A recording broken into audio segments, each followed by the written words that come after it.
কিছুদিন পরে আমি ভাবতেছি যে কে কে এমন করে, আমি তো চিন্তা করে গেছি। তারপর বুঝতে পারলাম যে শামুকে খাই ফেলে, জঙ্গলি শামুক। আগে এই শামুক নিয়ে কথাবার্তা কম হলেও সম্প্রতি রাসেলস ভাইপারের গুজবের সঙ্গে আফ্রিকান এই শামুক নিয়েও গুজব ছড়িয়ে পড়েছে। স্থলচর শামুকটিকে স্থানীয় লোকজন উপদ্রব ভেবে নির্বিচারে মেরে ফেলছে। তারা বলছে এগুলো পরিবেশ, ফসল, ঘরের আসবাবপত্র এবং দেয়ালের ক্ষতি করছে।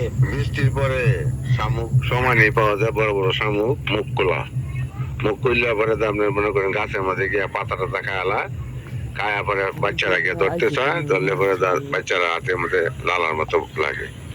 বাচ্চারা ধরলে তো মনে করেন এগুলা ধরলেই গার মতো নিয়ে যাবে। বাগানে ক্ষতি করতেছে, ওয়ালের ক্ষতি করতেছে, এমনকি অফিসের ভিতরেও বিভিন্ন ভাবে যদি যে প্রবেশ করতে পারে, তাহলে অফিসের বিভিন্ন আসবাবপত্র এগুলি এইগুলো বলে আমি পলিথিন দলা করে নদীর মধ্যে ফালাই দিই, যাতে এটা বংশ ধ্বংস হয়ে যায়।